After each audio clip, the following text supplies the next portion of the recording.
What's going on, y'all? I'm back. It's DB the Prophet here. I'm just now leaving the gym right now.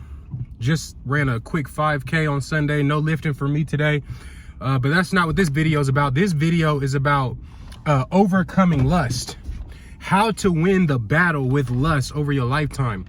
I think that as young men, as older men, this is one of the things that if we don't master, right, we'll never reach our full potential. And when I look at society today, what I see is I see that a lot less men are reaching their potential, their professional potential, their potential for greatness, their potential for impact. And so I want to talk about lust because I feel like lust is playing a big role in why people can't get right in today's society. And I want to talk a little bit about that and also what you can do to overcome this. Because what happens is I feel like in a society that is designed to monetize you, right? Like our society is built off of monetizing the ignorance of others, right? People make money off of what you don't know. So when I think about how over-sexualized the world is today, right? The over-sexualization of people and the internet combined has created a river of lust that's flowing through our society right now.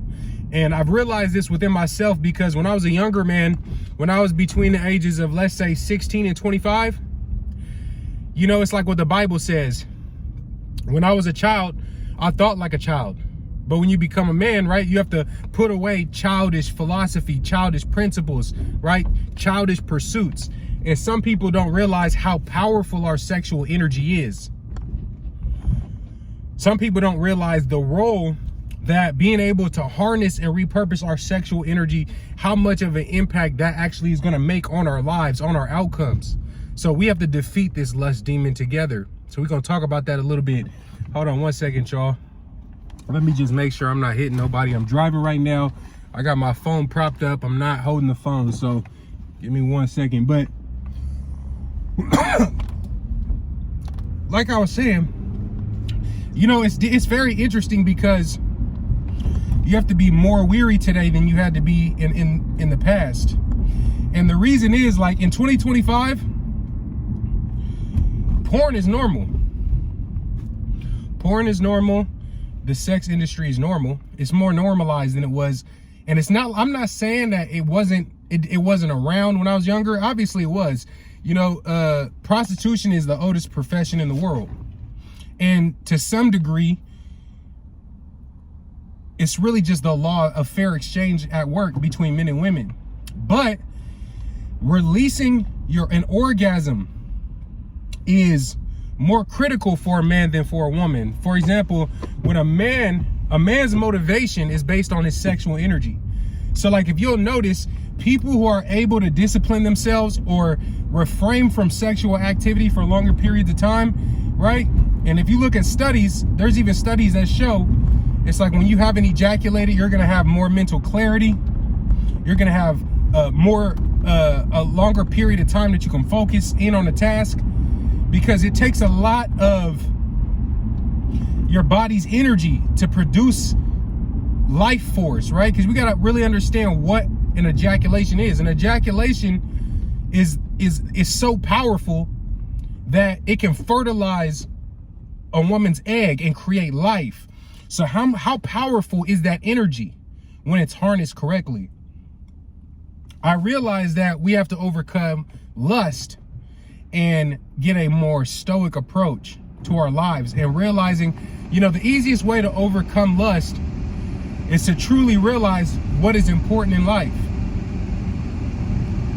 You know, a lot of the times we pursue things that we've never had. So like, for example, if you've never had access to women, you might be spending your whole life in pursuit of a fantasy-like experience around having an abundance of access to women, right? Which is lust. But your purpose is never sexual pleasure. God did not design you to pursue sexual pleasure. I'm not saying he didn't say you can have sexual pleasure. What I'm saying is that your design is not to pursue sexual satisfaction as your primary function. Reproduction is built into your instincts, right? You have a natural instinct as a man. You want to reproduce. But in today's world, sex is not usually used for the purpose of reproduction. It's for sexual pleasure. And you know it's lust because you will realize that most people, love is absent from their sex life. Like, they are having a lot of sex with strangers. They're having sex with strangers, people they just met, and they're gaining pleasure, but there's nothing deeper behind the sexual connections. And then people wonder why their focus is all over the place, because they have invested their sexual energy in so many different directions. See, for example, let me explain it to you like this. And this is my philosophy. This is why, even though women have greater access to sex than men do, men's sex has a greater effect than a woman's. Like, for example, a man can have sex with a woman and she doesn't orgasm. You know what I'm saying? But a man is going to have an orgasm when he has sex. He's going to release, you feel what I'm saying? Semen, life force energy. It doesn't work the other way around. So we have to be ever so much more careful with how we invest our sexual energy so that we don't fall into lust. When you find yourself needing perversions, and to me, there's nothing wrong with having fetishes or having, you know what I'm saying? Everybody has different things that get them off. But in today's world, we have people who watch so much pornography. They watch so much perversions to real love and real connection that people don't even enjoy regular sex anymore, because what they desire is something that is reflected in a marketing image through pornography.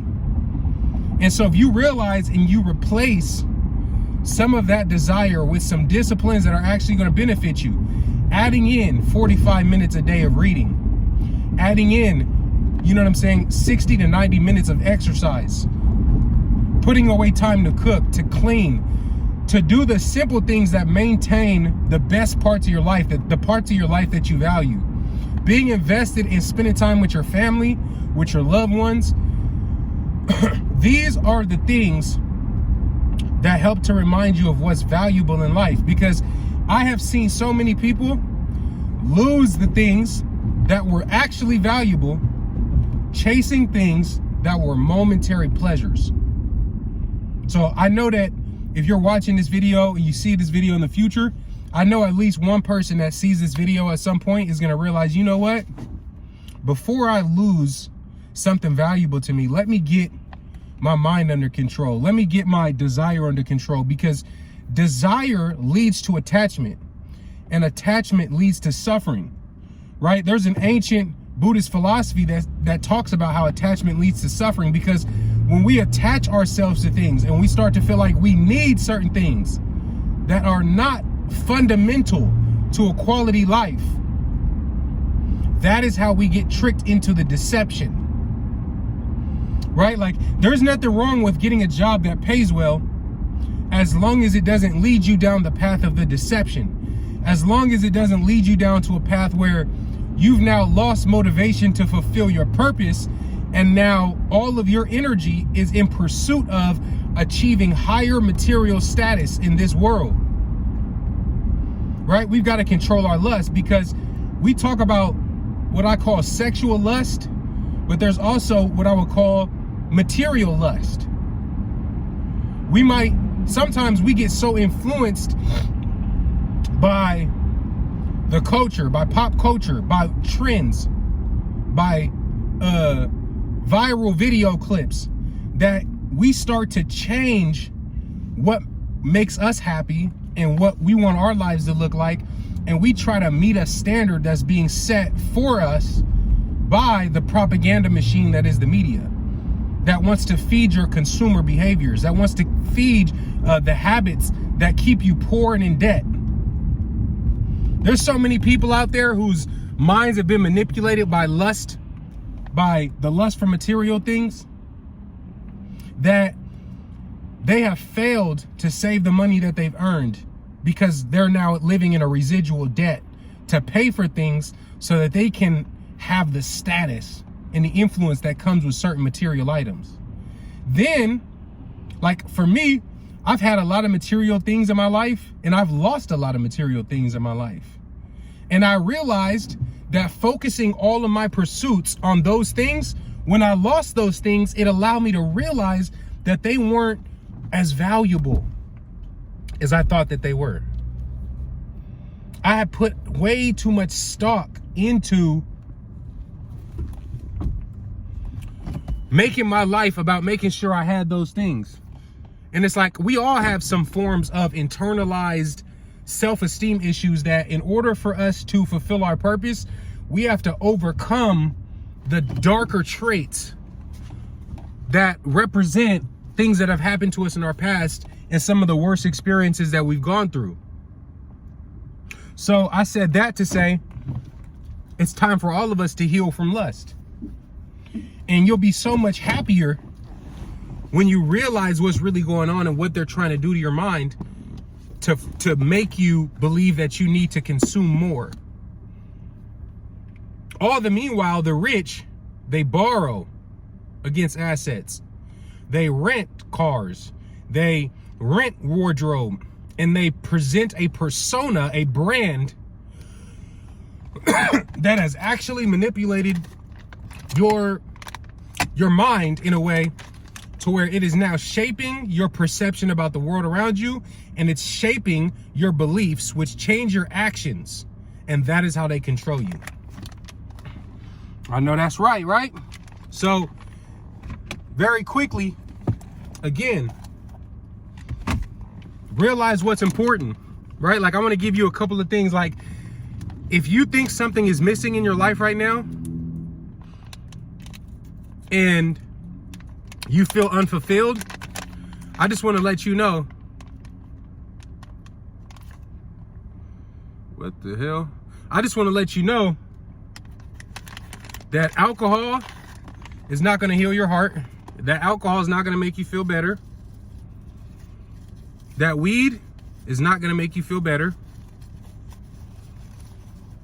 It's like, and I'm not saying don't ever smoke weed or don't ever have a drink. But what I'm saying is we have certain lifestyle choices, and every lifestyle choice that we make plants a seed of positivity or negativity. So it's like we can say all day long, man, ain't nobody dying from no weed. Man, ain't nobody, dying from drinking twice a week. Right, but everybody that drinks started off with once a week before they got to a bottle. And it's really about honing in the kind of seeds that we want planted in our garden. Because every action, every choice that we make plants a seed of some kind, that something is growing from that. And we can have other positive habits too, but something's still growing from our negative habits. So if you want to overcome lust in 2025, I'm going to tell you to do a couple of things. Write down on a piece of paper 3 things that you feel like are the most valuable to you that you have right now. And then name 3 things that are valuable to you that you want, but you don't have them yet. And then I want you to write down a list of all of the various actions, the daily actions that you would need to take to get the things that you don't have and maintain the things that you do have. Now, there is no gain without sacrifice. I want you to write down 3 things you need to stop doing to make sure that you meet the standard for having those things that is on that desire list, right? Then I want you to name 3 things that you need to do more of that's going to help you get those things faster. And I want you to read what's on that list and see what do you need to remove out of your life now. Because this is how you overcome your lust even. It's simplifying your life. When you simplify your life and you start to realize how many things that are you're allowing into your space, into your energy that you just simply don't need. That you're gonna come to terms with understanding that simple goes faster. Like there's certain heights that if you wanna go, you have to pack lighter to go higher. You understand what I'm saying? So overcome that lust demon in 2025. I'm believing in y'all. And I'm doing the same thing. I'm right here on this journey with you. I have vices like anybody else. You know what I'm saying? I'll take a smoke just like anybody else. But 2025 for me personally, it's not a competition, but it's about me becoming the best version of myself and just inviting everybody that is either on this channel that sees my content, inviting you guys to go on this journey with me because we're in it together. As a human species, we're in this together. But I'm finna jump off of here right now, but I hope y'all got a couple of nuggets of wisdom or you heard something that you're gonna take away and you're gonna apply that to your life right now and it adds value to you right now. Make sure you please smash the like button if you do like my channel so far, and hit the subscribe button if you're not subscribed already. Make sure you follow me on the socials that I have listed, and we'll talk again on the next video, y'all. All right, take care. Peace.